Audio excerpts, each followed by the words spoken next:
press for World Religions too, and we're going to be looking at Islam in particular.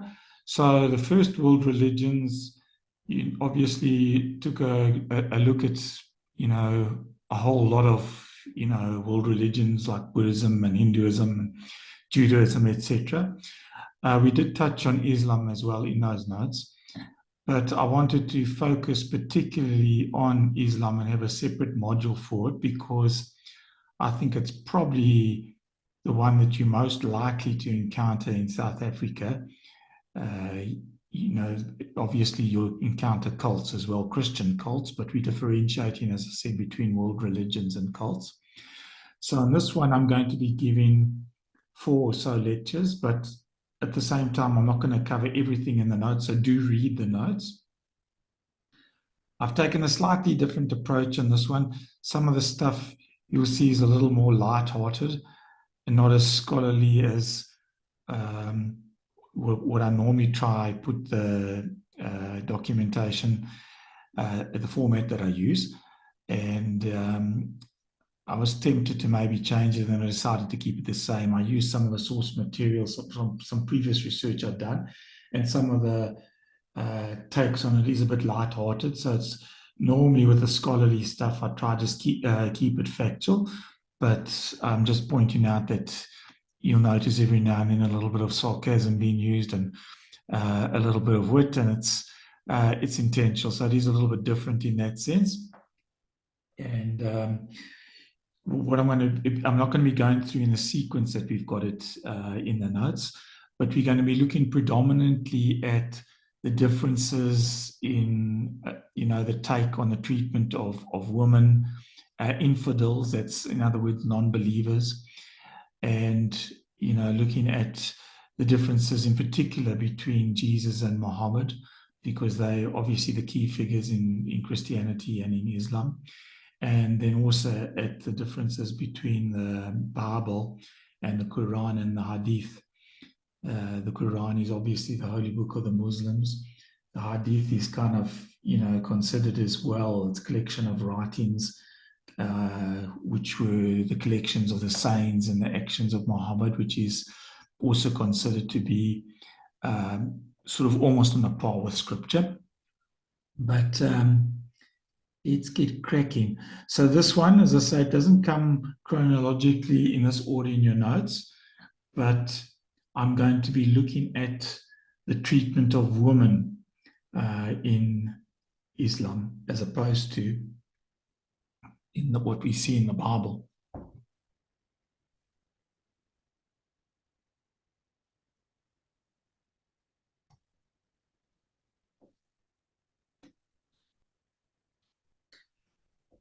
The Quran is the holy book of the Muslims. There you can see a Quran over there. Just out of interest's sake, seeing as you've just come from your Hebrew lesson, you'll notice that it looks the wrong way around, but that's because Arabic, like Hebrew, reads the opposite way from the way we do in English. And so you'll be reading it, opening the book from that side, as opposed to flipping the book over if that were an English book. And it contains 115 surahs, which are chapters. So in the notes, when you find any reference to surah this and surah that, it's effectively telling you the chapter, because unlike the Bible, which contains 66 books, it is just a single book with 114 chapters, so to speak. The Bible, in contrast, has 1,189 chapters. And so the Quran is about 10 times shorter than the Bible. And then, as I told you, besides the Quran, the life of Muhammad and the traditions are called the Hadith, and they're also revered by the Muslims and used in the formulation of the Sharia law and the way that they conduct themselves. There are different hadiths, and depending on what stream of Islam you're in, whether you're Sunni or Shia, you might consider different ones to be authoritative, but they all consider the Quran which is the recorded saying of the visions of Muhammad. Now, at face value, it might seem that Islam has got common roots with both Judaism and Christianity. They are all monotheistic religions. In other words, we and the Jews and the Muslims believe in a single creator God. We believe in a God who's personal. He's not like the God of the pantheists, who is not distinct from creation, but he's merely the son of creation. Islam is also an Abrahamic religion. So the roots are traced back to Abraham. Abraham was the father of Isaac and Ishmael, and the Arabs trace their ancestry from Ishmael and the Jews from Isaac.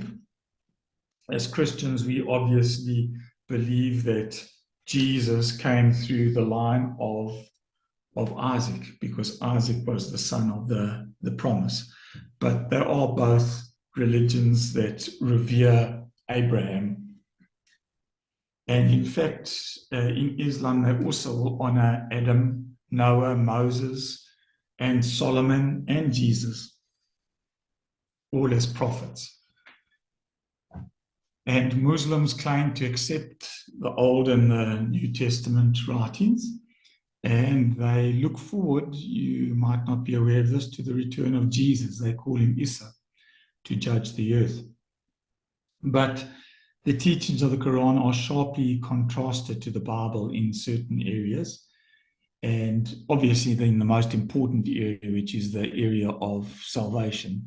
So they differ particularly on what we would call now soteriology as theologians, the doctrine of salvation, which is extremely important. Then also their Christology is fundamentally different to the Bible, their view of who Jesus is. But that's not what we're going to be looking at tonight. Tonight, we're going to be focusing particularly on the treatment of women, and if we get the time, infidels and other races, in particular Jews. In fact, I think we'll probably only get to that next time, but let's look at women in particular. So the Quran says that men are superior to women. I'm not going to read all the references. They are over here. You can see them. And there, for example, Surah 2, 228. So that's a chapter in the Quran. And the verse. You can refer to them in your notes. That says in the Quran as well that men are managers of the affairs of women because Allah is their name for God, has made the one superior to the others. And women are inferior, supposedly, because they're deficient in both intelligence and in matters of religion. And this is from the Hadith. So remember, Hadith, not the same as the Quran, but viewed with different degrees of authority depending on what stream of Islam you belong to. But the Hadith says that Allah's apostle, that's Muhammad, once said to a group of women, I have not seen anyone more deficient in intelligence and religion than you. So not very flattering words that are said here about women. What does the Bible say in terms of women? Well, the Bible says that male and female are one in Christ. Galatians 3:28 says there's neither Jew nor Greek. So in other words, God doesn't differentiate based on your race. Slave nor free. God doesn't differentiate in terms of your social status. Male or female doesn't differentiate based on your gender, for you're all one in Christ Jesus. So in the eyes of God, we are not any less valuable because we're young or old, male or female, whether we have a very important job or whether we have a menial job, or whatever race or color we happen to be, or culture. And in fact, men and women complement and need one another. So in 1 Corinthians 11, verse 11 to 12, in the Lord, however, woman is not independent of man, nor is man independent of woman. For as woman came from man, so also man is born of woman. So although in the marriage, God is obviously in the order of authority, set the man as the head of the home and of the family unit, and he set the parents, the husband and wife, as the head over the children in terms of authority. We know that that doesn't indicate inferiority. In the same way that we are told to submit to our governments, it doesn't mean that we're inferior to them. People in the church are told to submit to their leaders. We're told to submit to our employers. And all of these are done out of willing submission, not in any way in the Bible implying inferiority. So there's nothing that teaches that women are in any way deficient in intelligence to men. And so let's look in particular at the treatment of wives. The Quran says, your wives are like a field. Plow them as often in any way you wish. I won't read all of this. Some of them actually is a bit crude, the way that it's actually put, but it's what it says in the Quran. So this next one in particular, I won't bother to read it, but as I say, if you actually read some of these things, the kind of terms they use, if you compare it to the Bible, it's very different. And so, and this, as I say, I put them more tongue-in-cheek or sarcastically, saying that wives do have rights, including the provision that they can only be slapped and insulted in the house and not in the general public. And you must also feed and clothe her, provided, of course, you're first fed and clothed yourself. So it says here in the Hadith, a messenger of Allah, what right has the wife of one among us got over him? He said, it is that you shall give her food when you have taken your food, that you shall clothe her when you have clothed yourself, and that you shall not slap her on the face, nor revile her, nor desert her, except within the house. So there you go. There's some of the rights. You can be slapped and reviled, but that must be done in the privacy of your home.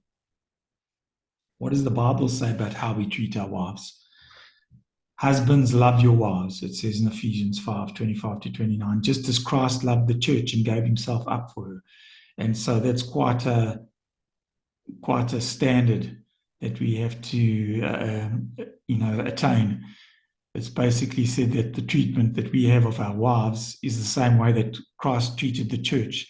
And we know that Jesus died for the church. He loved the church sacrificially and he died for her. And it says in the same way, husbands ought to love their wives as their own bodies.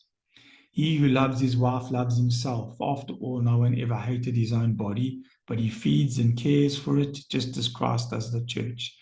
So we are told that the love that Jesus had for the church that he died for, the church that he redeemed, that is a picture of the love that should exist between a husband and wife.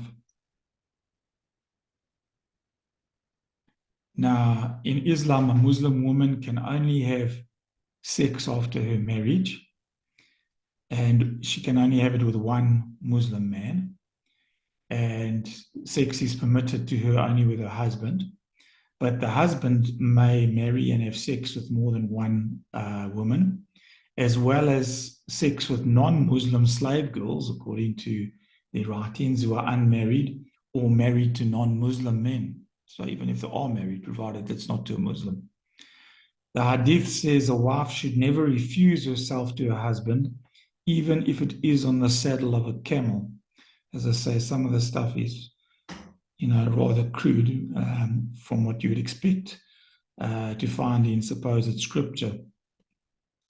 The Prophet of Allah said, when a man calls his wife to satisfy his desire, let her come to him even though she is occupied at the oven. And we are told that thoughtless behavior from women in this regard annoys the angels, because Muhammad said, whenever a man calls his wife to his bed and she refuses, and then he passes the night in an angry mood, the angels curse her until she gets up at dawn. So the women have been warned. If you don't want the angels to curse you, you know what to do. But on the other hand, husbands are told that they can discipline their rebellious wives, and one of the forms of discipline can be to deny them sex. We find that in the Bible, it applies the same rule to husband and wife, that they are not to deny one another except by mutual consent. And so in 1 Corinthians 7, it says the husband should fulfill his marital duty to his wife. In other words, it's talking about, the sexual relationship here. And likewise, the wife to her husband. The wife's body does not belong to her alone, but also to the husband. In the same way, though, it says the husband's body does not belong to him alone, but also to his wife. Do not deprive each other except by mutual consent. So, in other words, if you both agree to it, and for a time, so that you may devote yourselves to prayer, then come together again so that Satan will not tempt you because of your lack of self-control. So once again, we see this totally different aspect where it's not just the husband dictating what ought to be done, but in this case, it's talking about mutual consent in this regard and not depriving one another and having some sort of mutual respect for one another. The Quran recommends beating your wife for discipline. And there it is, if you don't believe it, or you speak to someone who thinks you're making it up. Surah, the Quran itself, 434, says, husbands, discipline your rebellious wives, beat them. And this is quite interesting. In the one hadith, it actually has Muhammad advising husbands to hang up your whip where your wife can see it. And again, as I say, this was my sarcastic comment. While to the casual observer this may seem harsh, it's actually quite thoughtful. You're clearly warning her against disobedience, so she can only blame herself if she gets a beating. So quite different the way you treat a wife in Islam. And so maybe this is why Islam might be attractive to men. I'd battle to see why a woman would be attracted to that sort of a religion. And so according to Muslim theologians, the husband has the right to administer corporal punishment to his wife if she refuses to make herself beautiful for him, refuses to meet his sexual demands, leaves the house without permission or without any legitimate reason recognized by law, or if she neglects her religious duties.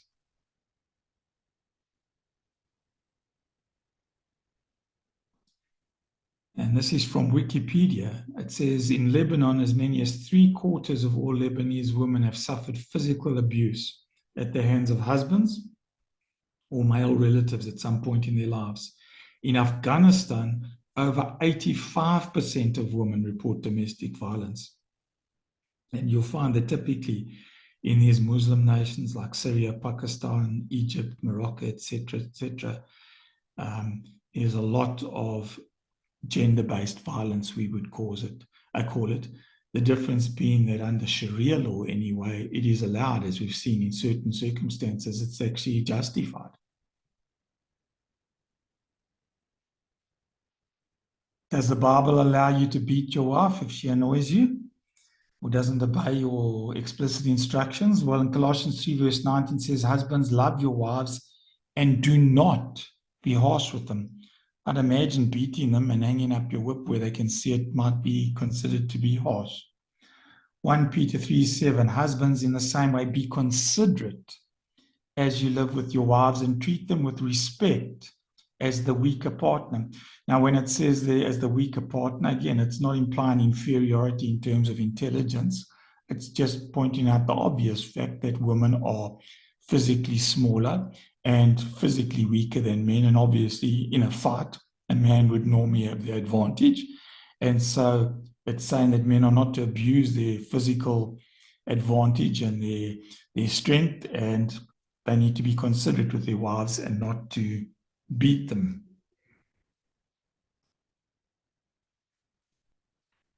The Bible instructs wives to respect their husbands. Ephesians 5:33 says that husbands must love the wife as he loves himself, and the wife must respect her husband. But in the hadith, listen to the kind of respect that's commanded here. Wives are commanded to prostrate themselves before their husbands on account of men's rights over the woman ordained by Allah. So prostrating is literally falling down in, almost like an act of worship, so to speak.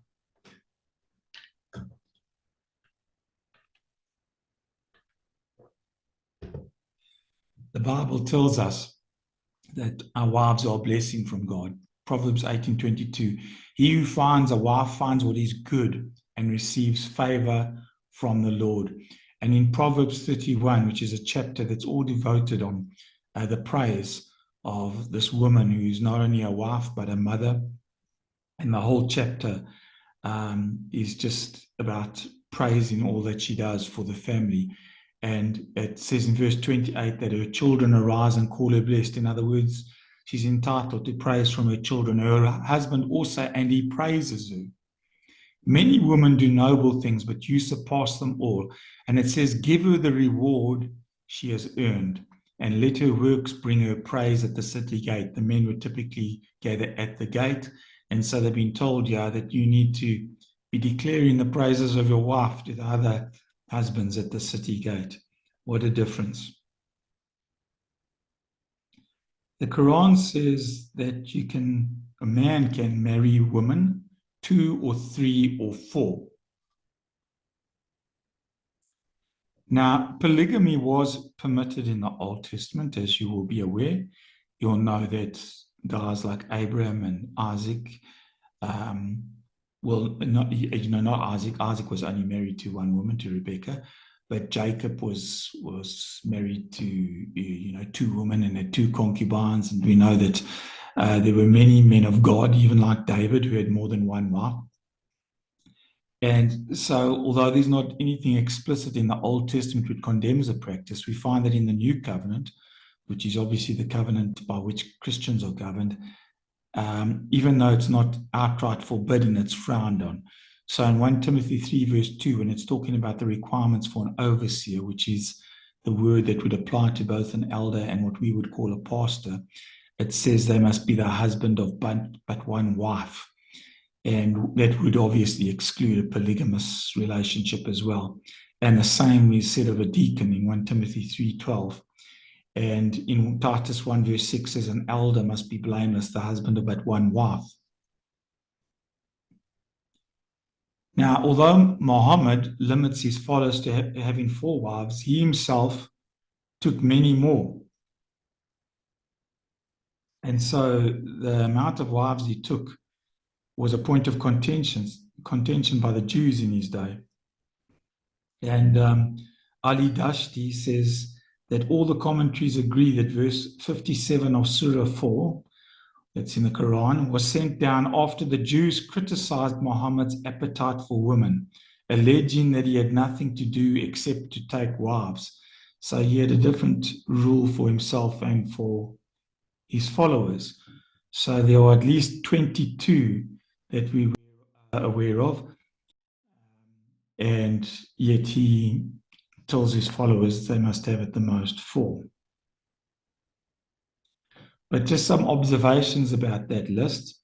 The first 16 were wives, 17 and 18 were slaves or concubine. The last 4 women were neither wives nor slaves, but they were devout Muslim women who gave themselves to satisfy Muhammad's sexual desires. Mary, who's listed there, was actually a Coptic Christian, and she refused to marry him because she would not renounce Christianity and embrace Islam. And so she bravely chose to remain a slave rather than convert. But in Islam, they allow a man to effectively, if he has a woman slave, he's allowed to have sex with her. And Zainab was actually the son of his adopted son. And the fact that he took her for himself has been problematic to many people, including some Muslims. Now, the age of marriage in Islam varies with country. And traditionally, they've actually allowed marriage for girls even below the age of 10. The reason being that the Sharia law, considers that if Muhammad did something, that it must be acceptable. And so, according to Bukhari and Sahih Muslim, who are the 2 authentic hadiths, Muhammad married Aisha, his 3rd wife, when she was 6 years old. And he consummated the marriage before she reached the age of 10. In other words, he took her to bed before the age of 10. In fact, in Bukhari and Muslim, these are hadiths, they quote her as claiming she was only 6 or 7 at the time of marriage and 9 when the marriage was consummated. And according to the hadith, she was still playing with her dolls. He at the time was over 50 years old at the time. I was over 50 years old. And so there have been some people, and obviously the Muslims get very offended at this, who've accused him of being what we would call a pedophile. But in Islam, they also recognize a marriage of pleasure, where a man can pay a sum of money to a woman or her family in exchange for a temporary relationship. And in that temporary relationship, he's allowed to have sex with her. Now, it's a temporary thing. So effectively, what's the difference between that and prostitution? And there are women's rights groups who've condemned it as a form of legalized prostitution, and is effectively that. You pay money to the woman or her family, you're allowed to have sex with her, and the marriage is temporary. So you effectively married for the duration of the time that you're having some sort of a sexual relationship. And that, as I say, quite rightly has been condemned. In Islam, Muslim women may not marry non-Muslim men. And so that would include an infidel, an apostate, that's someone who's fallen away. Ex-Muslims, well, that's really the same, I suppose, as an apostate. Other monotheistic, which is Christian, Jewish, men, and polytheistic men as well, Hindus, Buddhists, etc. And so a Muslim woman, either by birth or conversion, is not allowed to leave Islam or to marry a non-Muslim, because leaving Islam is a crime that is punishable with death. However, men can marry Jews and Christians, but the woman must be chaste. The reason why they allow this difference, they say, is because they view the man obviously as being in the dominant position. And they say that if a Muslim woman were to marry a Christian, she'd have to submit to him, and then obviously she'd abandon her faith. And so it forbids Muslim women who are superior because of their religion, allegedly, to place themselves in a subservient position as a wife of men with inferior religions. Obviously, it's not a problem with a man. He can even marry a Christian or a Jew, because he can then force his religion on them. If after marriage the husband leaves Islam or converts to another religion, such as Christianity or Judaism, etc., the marriage of the Muslim woman is automatically dissolved. So the marriage is dissolved if her husband leaves Islam. So treatment of women in general. According to the hadith, women are a bad omen. If bad omens are to be found in anything, it is in a house, a woman, and a horse. Don't ask me the relation between those three, but that's apparently what Muhammad mentioned as being possible bad omens. Women, dogs, and donkeys annul your prayers. So if they pass in front of a praying person, a woman or a dog and a donkey, so that's the kind of category they're placed in, your prayer gets annulled.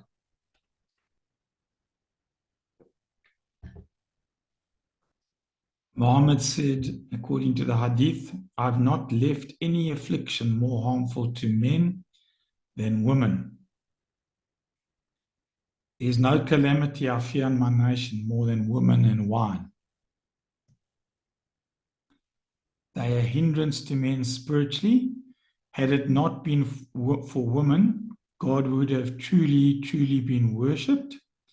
Men perished the day they obeyed the woman. Maybe it's a reference back to Adam and Eve. But we know that Adam had a free will. He was not obliged to do what his wife did. In fact, the Bible actually says that the woman was deceived and the man sinned knowingly. And if you look at the New Testament, it actually holds man accountable for the fall, not woman.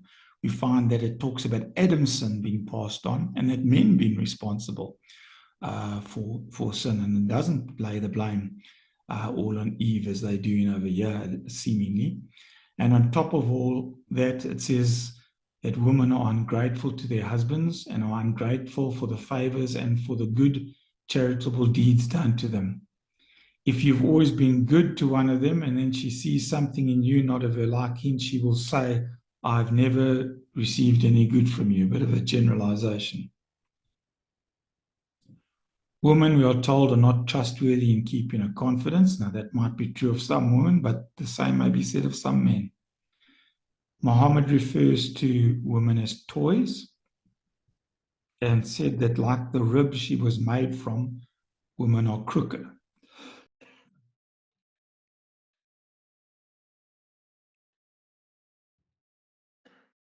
The issue of honor killings is prevalent in some Islamic countries, despite the fact that the Quran does not explicitly condone them. And so often girls or young women are killed, normally by a family member, based on the belief that they brought dishonor to the family. Perhaps they've refused to enter an arranged marriage. And this may shock you. Often, if they are a victim of a rape, they are actually held accountable for the fact that they get raped. If they're in a relationship disapproved of by their relatives, or if they have sex outside of marriage, or wearing westernized dress. Here's just a case that I think was a shock in the West, where this Iraqi woman was killed in the United States by her father, who ran over her with his SUV. He apparently thought that she was getting too westernized. And these pictures I know are horrific, but sometimes we need to see them. These are some pictures of acid attacks, which are quite common in Pakistan and Afghanistan. They would typically be done if a woman they think is not dressed appropriately, and sometimes in public they'll have men throw acid in their faces. So if, for example, there's a refused marriage proposal, in-law problems, failure to wear a job, dishonoring the husband, these are some of the reasons why assailants will throw sulfuric nitric or hydrochloric acid in these women's faces and mutilate them. Before the United States invaded Afghanistan in 2001, the Taliban, which is obviously a very extreme form of Sharia they practiced, and so not all Islamic countries are the same. They're all pretty bad compared to what we would consider normal, but the Taliban are definitely a notch above the rest. But they would condone family members who tortured or executed women for some of the following violations of Sharia law: refusing an arranged marriage, infidelity, riding in a taxi without a male escort, segregated bus services to prevent males and females traveling together, women over the age of 8 not allowed to be educated. And they're bringing these sort of things back in again now that the US has withdrawn from Afghanistan and the Taliban, if you follow the news, have once again taken over. And again, they are starting to deprive women from participating in sports and being educated. And, failure to wear burqa. And here's another one: speaking loudly in public, as no stranger should hear a woman's voice. Forbidden to appear on the balconies of the apartments of their houses. The photographing or filming of women. Wearing high-heeled shoes, as no man should hear a woman's footsteps lest it excite him. And anyway, you can read through the rest of the list there. Here's an 18-year-old Afghan woman who was sentenced by a Taliban commander to have her nose and ears cut off because she fled her abusive in-laws. This is what we're talking about when we're talking about Sharia law. Totally barbaric. But the Bible tells us in 1 Timothy 5 verse 1 to 2, treat older women as mothers and younger women as sisters with absolute purity. We see the way that Jesus even treated this woman who was caught in the act of adultery. And we see that her accusers pointed out that even in the Old Testament, they were allowed under the law of Moses to stone such women. Although it's interesting, they said she was caught in the act of adultery, and that's something that requires two people. So I always wonder where the man was. Somehow in the act of adultery, they only managed to catch the woman.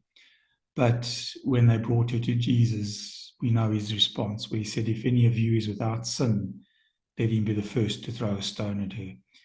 And he told her that he offered extended forgiveness to her. He did tell her to go leave her life of sin, but he said, where are your accusers? And when she pointed out that they had all left, he said, then neither do I condemn you. Go and leave your life of sin.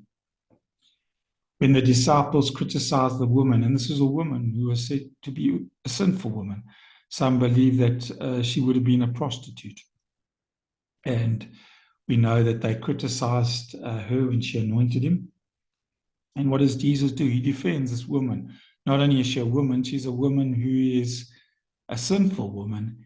And yet he says, why are you bothering this woman? She has done a beautiful thing to me. Defends this woman in her act of worship. And in fact, the disciples were surprised, even in their culture, in John chapter 4, where Jesus once again is giving the gospel to a sinful foreign woman. Not only is he talking to a woman, this is a woman who is a Samaritan, which the Jews didn't normally even talk to, male or female. But on top of it all, Jesus even points out that she's been married 5 times and she's currently shacking up with another man. So she's a woman who's living a sinful life. She's a serial divorcee. And yet Jesus speaks to her, telling her about the water that he can offer her, that if she drinks of this water, she will never thirst again. And she is actually his chosen vessel to run into the city and proclaim the fact that he is the Messiah. What a difference. In terms of education and work, there's a lot of detail here, so we're not going to go into all of it, but it's fairly well accepted in the studies that have been done that Islamic nations have the highest gender gap in education. In other words, the average education of men is way higher than that of women. We see, as I pointed out, in cases like Taliban, where women are either totally prohibited from being educated or they can only be educated until a certain age.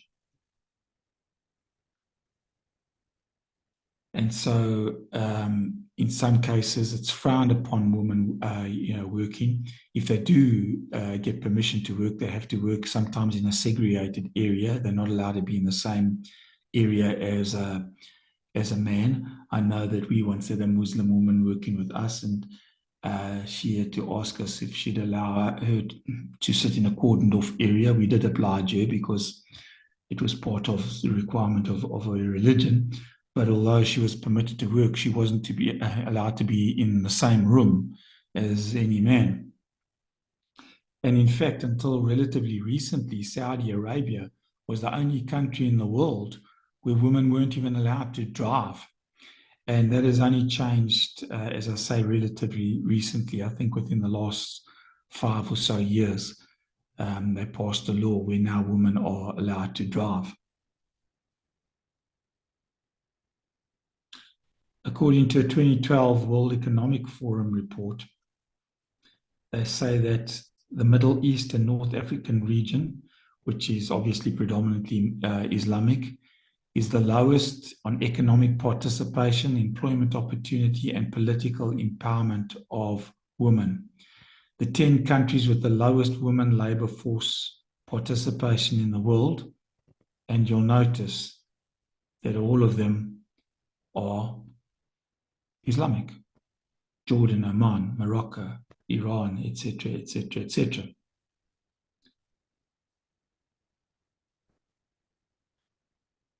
Does the Bible prohibit women to work? Well, I pointed out earlier about Proverbs 31, where there's a woman that is deemed to be praiseworthy, where her children and husband are both told to sing her praises. Well, she's a businesswoman. She not only is a woman who's doing duties in the house, which are spoken of there, but it speaks of her as considering a field and buying it. Out of the earnings, she plants a vineyard. She sees that her trading is profitable and her lamp does not go out at night. So this is clearly talking about a woman who, besides being a woman who works at the house, is a businesswoman as well. We know that it was women of financial means who supported Jesus' ministry. There's no men mentioned, incidentally.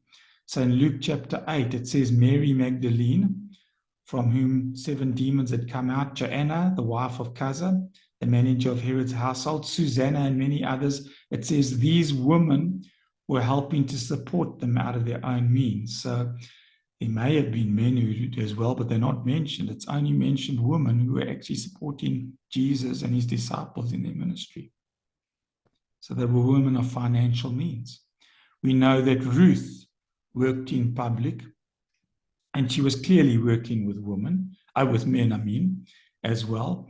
And in fact, she's commended there by the foreman for her hard work. So there's nothing in the Old Testament that says women aren't allowed to work and can't be in the same sort of space as a man. And it was a businesswoman, Lydia, who was Paul's first convert and supporter in Europe. When he goes into Philippi, it says that she was a dealer in purple cloth from the city of Thyatira, who was a worshipper of God. And we find that she has her heart opened up by the Lord, responds to Paul's message, and she also assists the apostles financially. She invites them into her house and making provision for them. So yeah, we find no condemnation of women, no restrictions on them in the Bible as to the fact that they're not allowed to work. Now, what is strange is Muhammad's first wife. In fact, she was a bit of a cash cow for him, Khadija. He married her. She was actually a very wealthy widow, and she bankrolled a lot of Muhammad's campaigns and his jihads. He, as I mentioned earlier, did marry a whole lot of other women later on as well.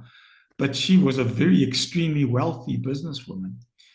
And so there are some Muslim apologists who will then point to her and say, well, look, she's an example of the great, opportunities that Islam grants to women.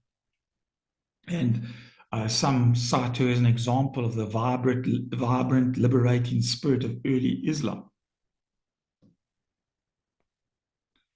But those claims are illogical because her career was established before Islam existed. And if you see what's written in the Quran, we find a totally different picture in the Quran and the Hadith. So to try use her as an example of how liberating supposedly Islam is for women, well, you can just go visit any Muslim country and see how it compares to the way women are treated even legally in the West. Besides what we've seen, the Bible stipulates it is the way that women are to be treated with respect. In the Quran, a woman will get half the inheritance of a man. There you can see Surah 4, verse 11.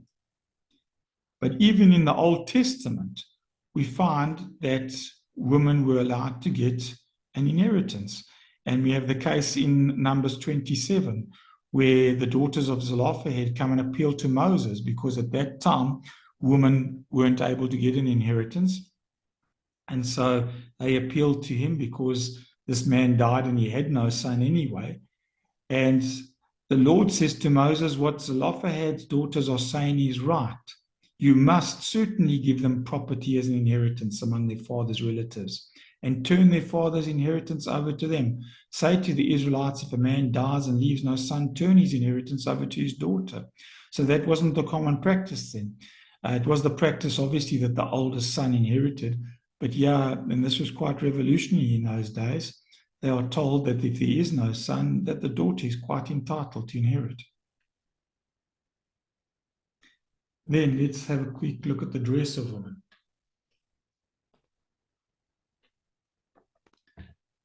I just put up that picture there. I thought that was quite funny. I wondered with the man taking a picture, how you're supposed to tell the different women apart.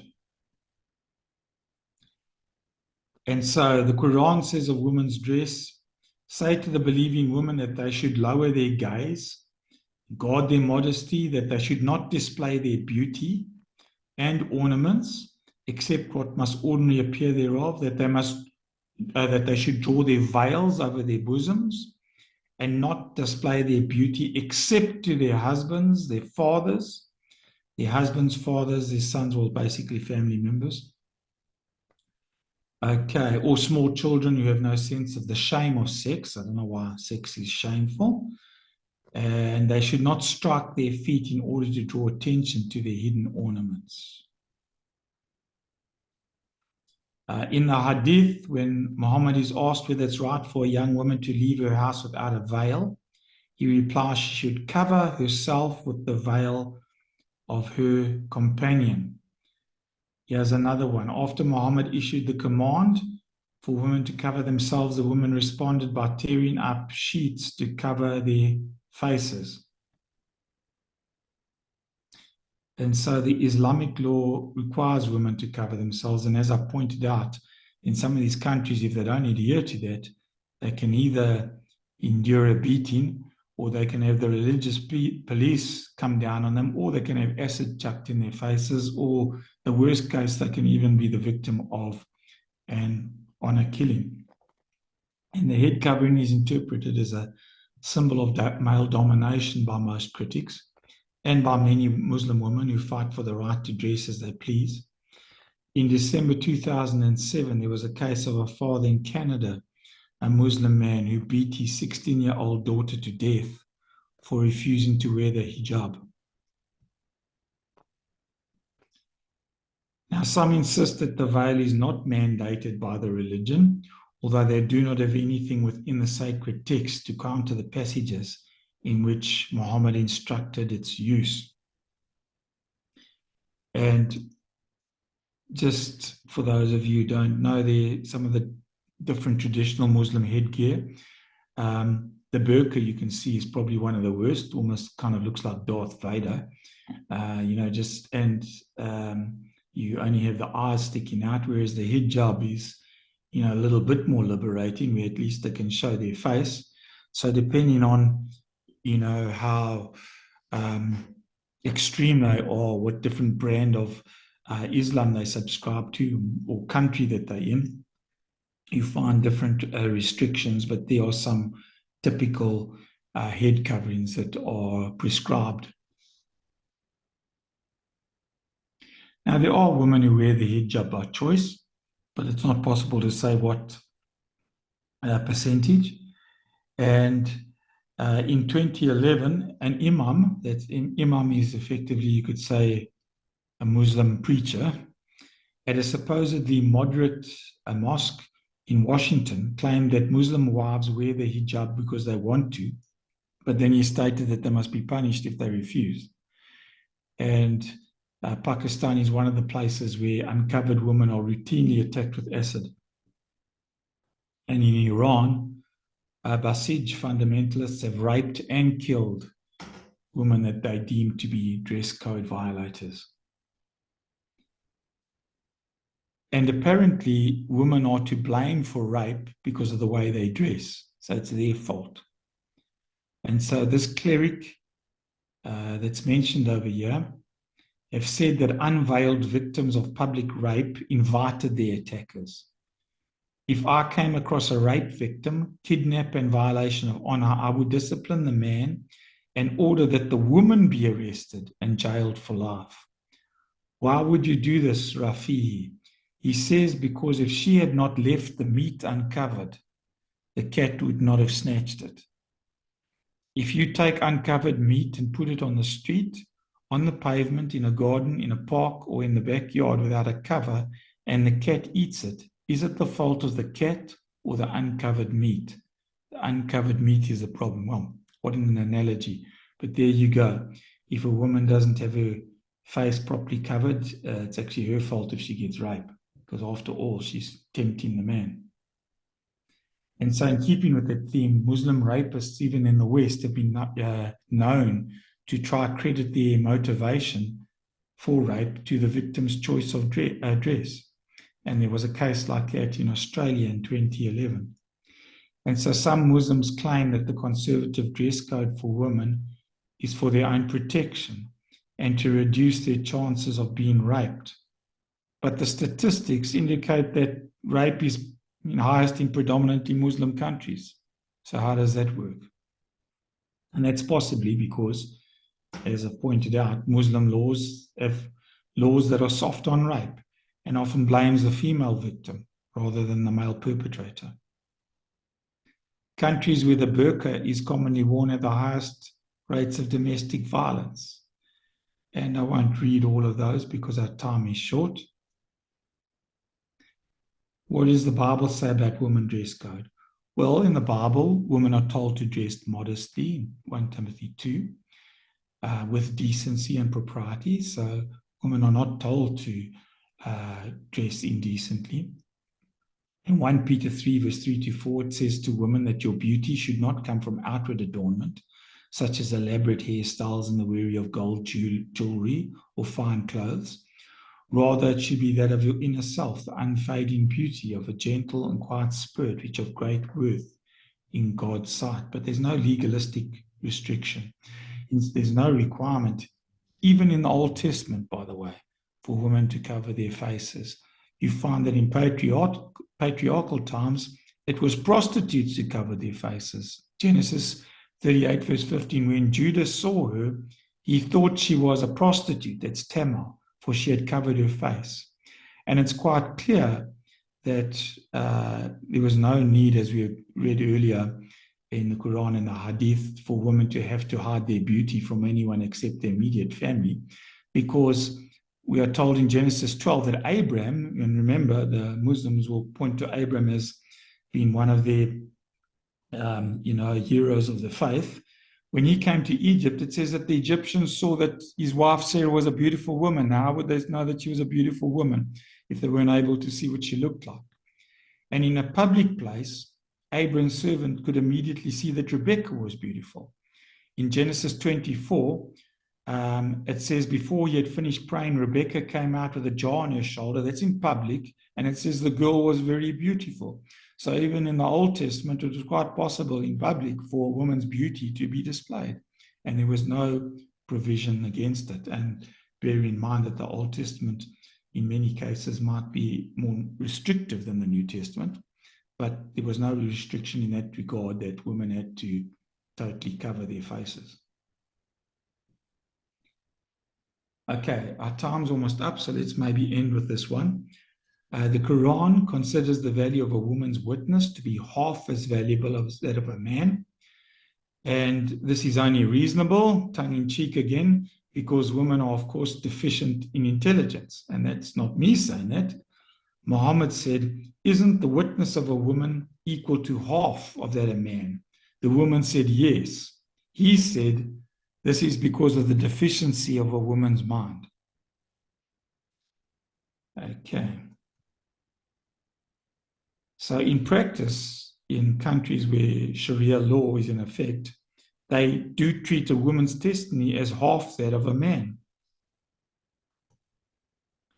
But in the Bible, there's no distinction made on the basis of gender of witnesses.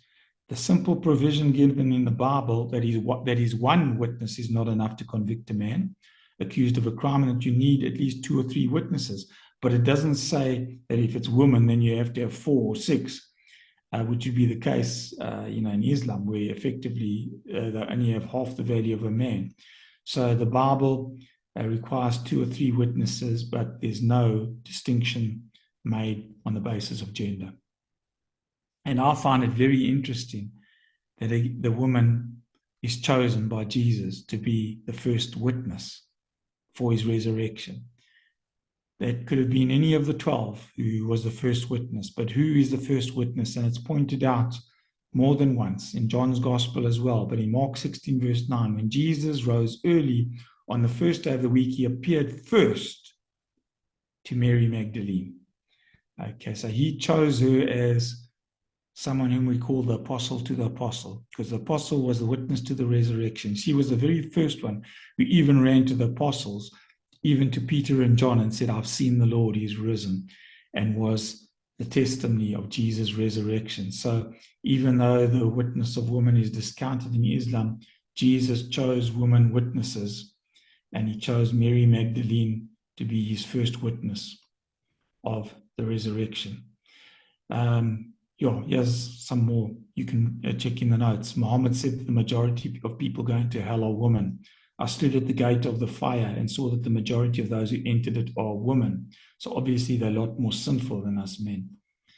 And hell is filled mainly with women because they're ungrateful to their husbands and they curse frequently. Apparently men don't do those sort of things. They don't curse. And how can a woman then enter paradise? Well, apparently obedience to your husband is the key. If she disobeys her husband even for the twinkling of an eye, she would be thrown into the lowest part of hell, except she repents and turns back. And so we have a very carnal heaven spoken of in the Quran and the Hadith, because although they do have a heaven, it's a similar concept to what we have in Christianity. It promises a heaven that's full of wine and free sex for men. And this is very interesting because wine and drunkenness are frowned on in Islam, and yet apparently it's okay in paradise. And just to let you know that the promise of 70 virgins is not just for suicide bombers, as some suppose, but for all Muslim men. They obviously use it now because it's a nice incentive for men to go blow themselves up and kill innocent people. But in the Hadith, it says the least reward for the people of heaven is 80,000 servants and 72 wives, over which stands a dome of pearls, aquamarine, and ruby. I find that interesting that if, all the men have 72 wives, and yet supposedly the majority of women are in hell. I don't know how the ratios work there. Okay, well, let's leave it over there. The last thing I'll mention is that this kind of carnal heaven is not what Jesus spoke about. When the Sadducees tried to ask him a question about a woman who had 7 husbands because her husbands kept on dying, Jesus said, "You're in error because you do not know the scriptures or the power of God. At the resurrection, people will neither marry nor be given in marriage. They will be like the angels in heaven." In other words, this carnal heaven that is spoken of in the Quran and the Hadith, where men are engaging in, sex with multiple women and drinking wine and partying, it's not the type of heaven that is spoken of in the Bible. There's quite a disconnect over there as well.